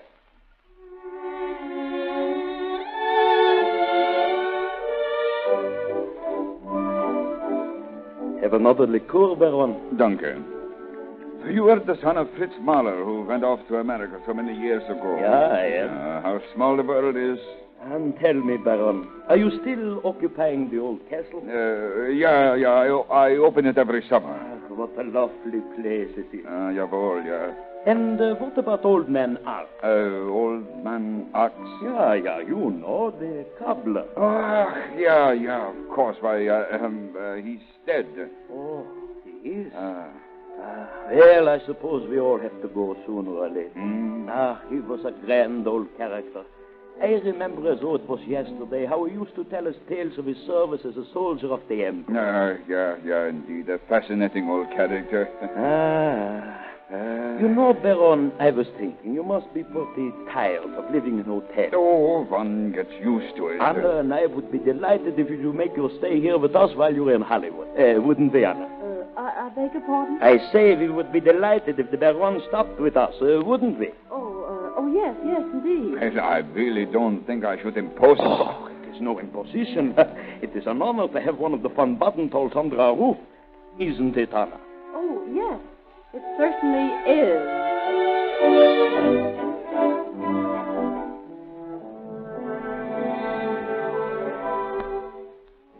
And so the hook is completely baited. Carl Villingen moves in on Herman Mahler and his wife. Exciting Herman with tales of his many lands in Austria and his immediate prospect of selling his scenario for $15,000, Carl borrows spending money, buys clothes on the Mahler's account, and lives the life of Riley, or rather Mahler. Finally, one day... Herman, I am disgusted. What's the matter, Carl? This scenario business. Here I have a studio clamoring for it, and the stage rights are being held in Vienna. The studio wants a clear title, and, well, it looks as though I will have to go back to Vienna. We'll be sorry to see you go, Carl. It's an inconvenient ride at this time. What do you mean? Well, my affairs are in such involved state in Vienna that I cannot lay my hand on any ready cash yet. If I delay, then the studio will lose interest and I shall not be able to sell my scenario. Hell, Carl, I'd be glad to help. I shouldn't want to ask that, Herman. Oh, if I can do anything, you know I'm your friend. That's just it. I never like to mix friendship and business, but, Herman, there is one solution. What's that? I could take you in as a partner. But how, Carl? Well, I will share half and half on the $15,000 I will get for my scenario if you can lend me enough money to get back to Vienna. That's more than fair. You're being too generous. You are my best friend, Herman. All right. How much will you need? About $1,500. $1,500? I shall get it for you as soon as the banks open in the morning.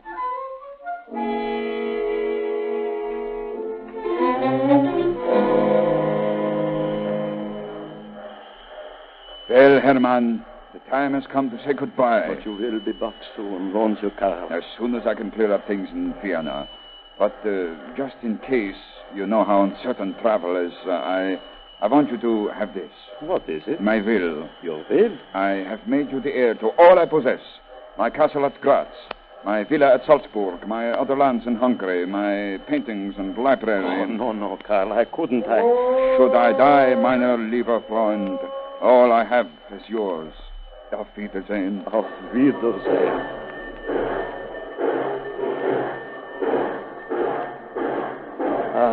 What a prince of a fellow he is.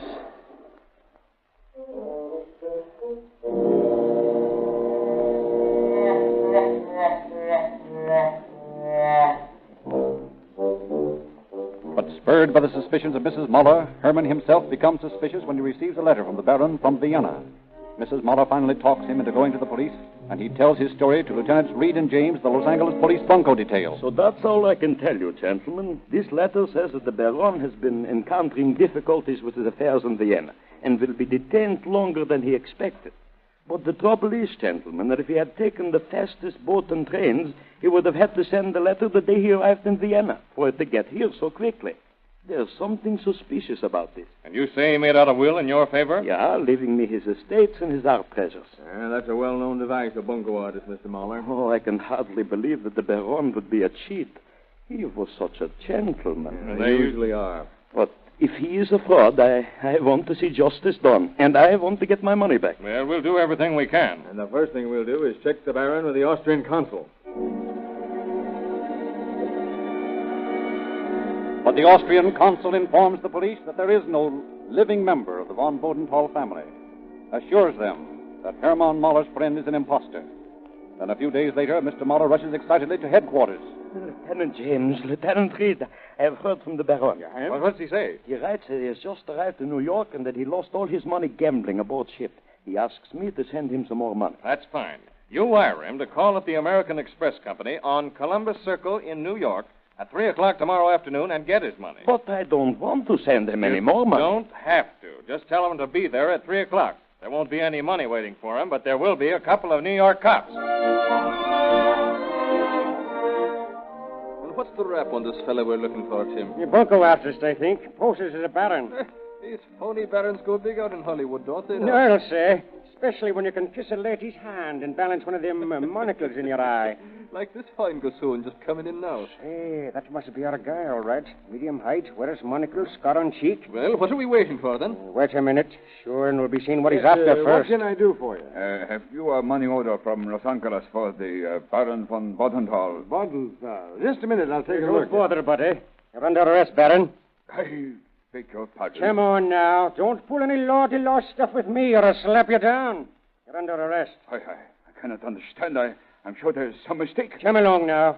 You will hear from my government if you insist upon arresting me. Yeah, and we'll be hearing from the inspector if we don't.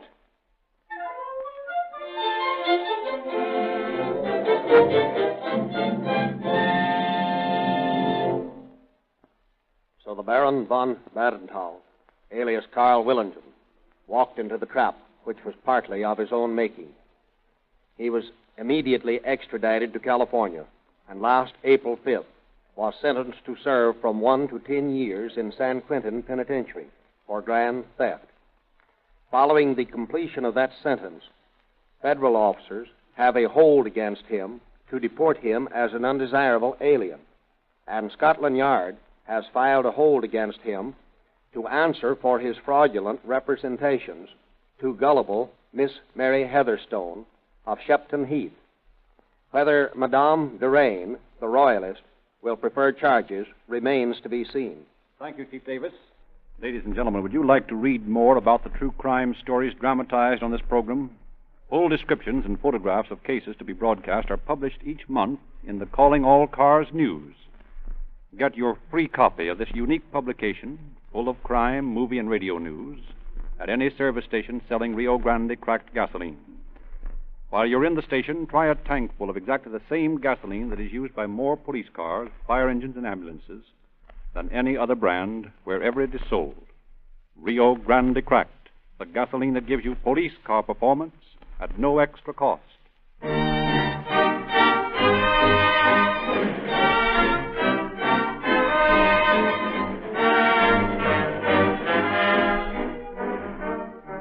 This is your narrator, Frederick Lindsley, bidding you good night. Just coming out of that apartment house. Hammy, all set? Set. Let him have it. Okay, Eddie, get going. Hey, Mike, you bumped off a kid. Well, what's the difference? I rubbed out Big Tom, didn't I? Thus did the vengeful bullets of gangland claim innocent victims. Outraged America clamors for action, but the local authorities are powerless. Then the federal government throws its forces into the battle. At the headquarters of the Secret Service in Washington. You sent for me, Chief? Yeah. Got a job for you. Yes, sir? The federal government is going into the wholesale crook-catching business. We're going to clean up the racket. On what charges? There aren't any federal laws we can get them on except in violation of the 18th Amendment. And the government can't appropriate enough funds to bolster up the local enforcement authority. Now, wait a minute. That's all going to be changed. The president has promised to ask Congress for more stringent legislation on a number of charges. But there's one charge we can work on right now. What's that? Violation of the income tax law. These gangsters are making millions, and not a single one of them is paying income tax. Go out and build up a case against them. And the Attorney General will prosecute it to the limit. Yes, sir.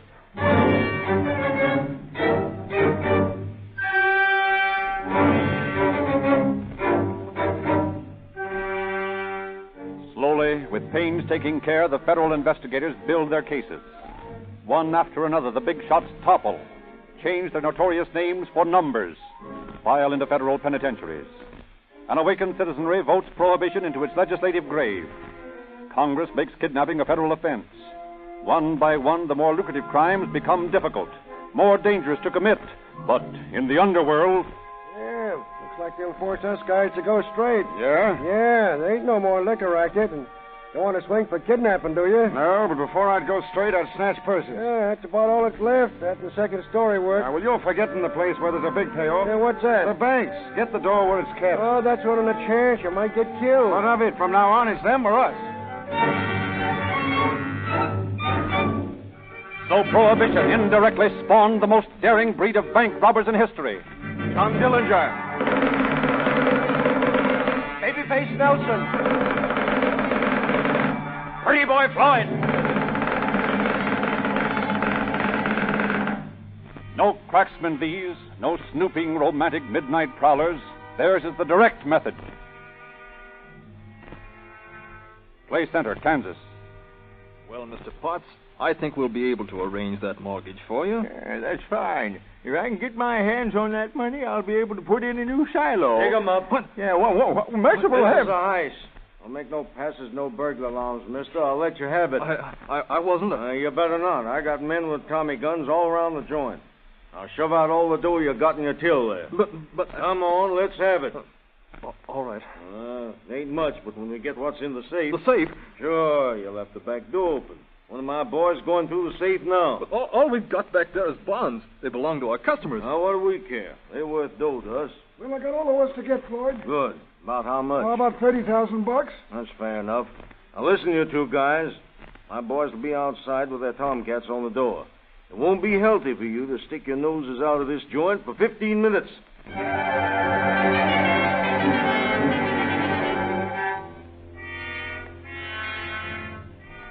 And a few weeks later, in Sheldon, Missouri. I'll get this, folks. No cause for alarm.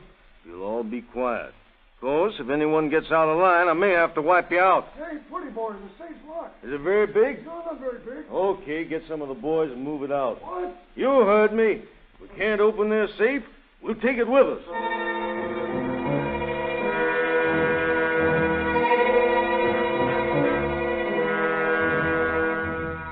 Thus, the modus operandi of the Pretty Boy Floyd mob, which swept across the Middle West during 1933 and 34.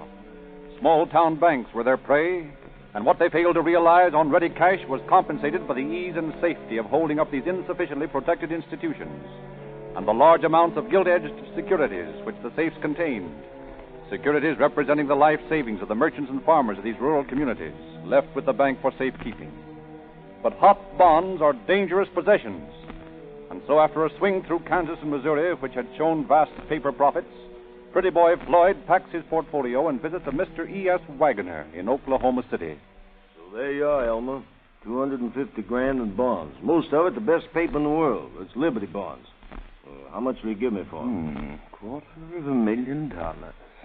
How much of it is in Liberty bonds? About $230,000. Well, that's all I'm interested in. I won't monkey with anything else. Okay. How much will you give me for the Liberty bonds? 10 cents on the dollar. What? 10 cents on the dollar. But, Elmer, look here. That stuff's worth more than that. Why, lots of them never had the coupons clipped. Oh, I can't let them go for that. That's my price. Why, that'd mean that I'd only get $23,000 out of them holdups. And I got to cut that stuff 5 ways. Well, that's your problem, not mine. Well, make it 25 cents on the dollar, and I'll let you have it. Not a penny over 10 cents. But listen, no use arguing, pretty boy. Those bonds are hot. Why, they're harder to get rid of than marked money. I'd rather float $5,000 of that Lindbergh ransom money than monkey around with stolen Liberty bonds. Why? Why? Because those bonds aren't only numbered, but they have the subscriber's signature on them. Why, you have to commit forgery to get rid of them. Another thing, there isn't a town in 1,000 miles of here where I can unload them. Those banks you lifted them from have flooded the country with descriptions and numbers of the bonds. Yeah, but you ain't going to take no 90% discount when you unload them.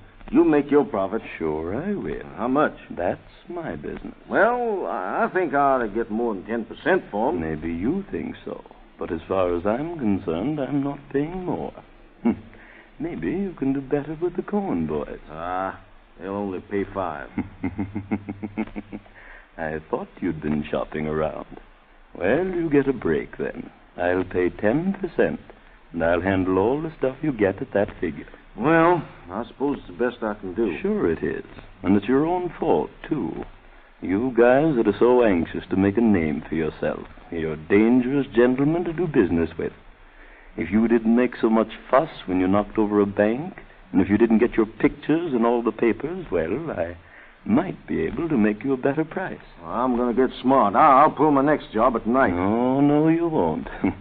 You're more interested in your reputation as a professional bad man than you are in a payoff. You can't have both. I don't like your lip, Elmer. If you ain't careful, I'll put you on the spot. And sell out to the Cone boys at 5%? Oh, no. You're not going to touch me, and you know it. Okay. It's a deal at 10%, but I think it's robbery. Robbery? You're a fine one to talk about robbery.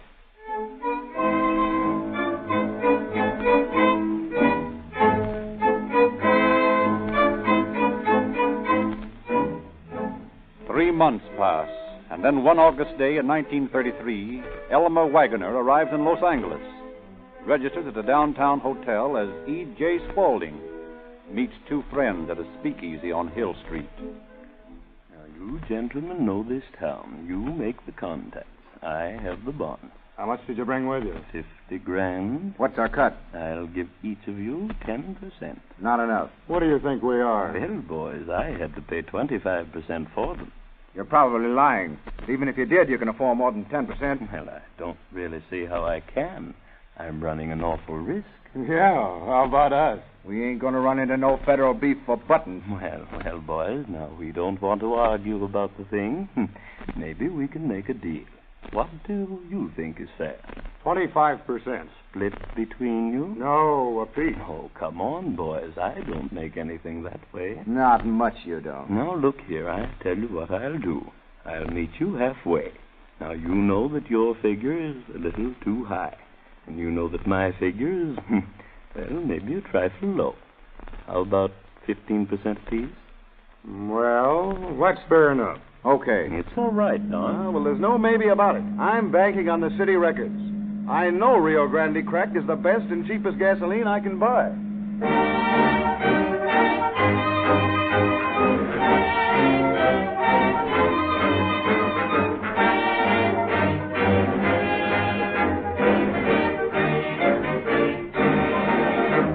And now it is our pleasure to present Captain C.B. Horrell, head of the Speed Squad of the Los Angeles Police Department. Captain Horrell. Good evening, friends. You have often heard us plead the case of closer cooperation between the various law enforcement agencies. This is no idle preachment. The Los Angeles Police Department practices it. And now, since the federal government has begun its drive on racketeers, kidnappers, and bank robbers, it has become an increasingly pleasant duty to cooperate with G-men in their work of stamping out the gangster. So quiet and unostentatious was the investigation we are about to dramatize for you tonight that few citizens realized at the time that our officers were combating one of the far-flung tentacles of the Pretty Boy Floyd mob. Yet, as you will see, the criminal activities of that late hoodlum and bank robber extended from his midland hunting grounds all the way to the Pacific coast.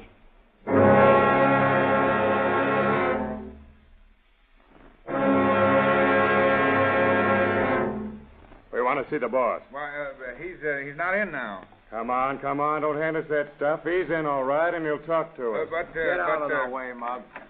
Hi. Hello, boys. I was just thinking of you. Yeah, I bet. Hey, won't you sit down? We're only going to take a minute. And what we can say is we're going to say on our feet. What's the idea of sending back them 5 extra barrels of beer? Boys, I can't possibly sell more than 10 barrels a day. From now on, you're taking 15. Well, I can't do it, boys. And where's your protection money? You didn't kick in this week. Well, I don't need to pay for protection. Boys, I get all the protection I need from the police. Oh, yeah? In that case, you better take 20 barrels a day. I won't do it, boys. You'll ruin me. You're taking 20 barrels a day. I'll get my beer from somebody else first. Is that final, Blackie? Yes. That's all we wanted to know.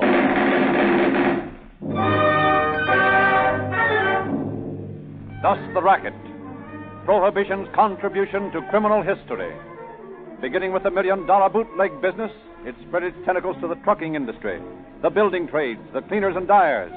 It strangled metropolitan America, made a travesty of American law and order, netted billions in illegal profits, created a modern robber baron, the big shot.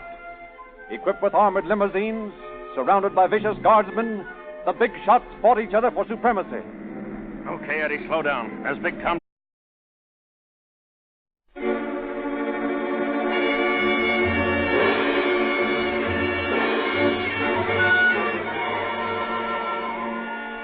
Calling All Cars, a copyrighted program created by the Rio Grande Oil Company. Los Angeles Police calling all cars. Attention all cars to broadcast number 81 regarding the operation of a hot bond mob operating in Los Angeles. This gang is believed to be unloading for Pretty Boy Floyd. Lefty James is handling the investigation. That is all. Berg.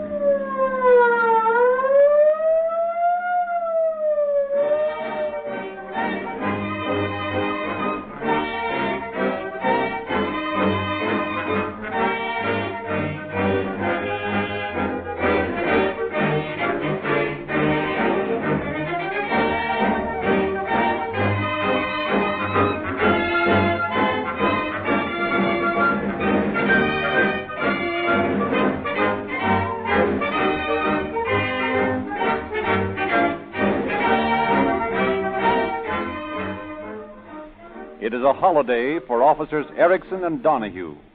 Out of uniform and in plain clothes, they are headed for the mountains in Donahue's own car.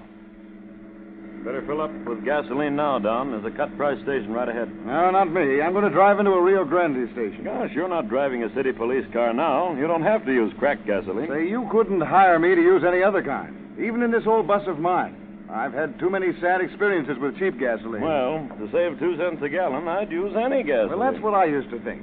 But when the city switched to Rio Grande cracked for all police cars, well, I could certainly feel the difference in the police car I was driving. Stopped vibrating. It was a real pleasure to step on the throttle and shoot up hills without shifting. It changed all my ideas about gasoline. Well, you can have the thrills. I'm thinking about the expense. Well, me too, but I've seen the records down at the city hall. Figures that prove we actually get more mileage with Rio Grande cracked gasoline. And cheaper miles. What do you mean, cheaper miles? It's a fact, Eric. Those cheap gasolines leave too much carbon. They don't burn properly. Too much goes to waste. Now, that cracking process of Rio Grande's does something because, well, there's no waste. It all turns into power. And there's no carbon gumming up your engine. So you figure it's cheaper to use Rio Grande cracked in your own car than to buy a cheaper gasoline, is that it? Listen, Eric, those chemists at the city hall are smart babies. Yeah, I know They've that. tested all the gasolines, and they're buying Rio Grande cracked for all the city cars because they know it's the best buy on the market. And that goes for a lot of other cities, too. Why, do you suppose Oakland and Berkeley, Merced, Fresno, Los Angeles, and many cities and counties in Arizona would specify Rio Grande cracked unless they knew they were getting more for their money? No, maybe you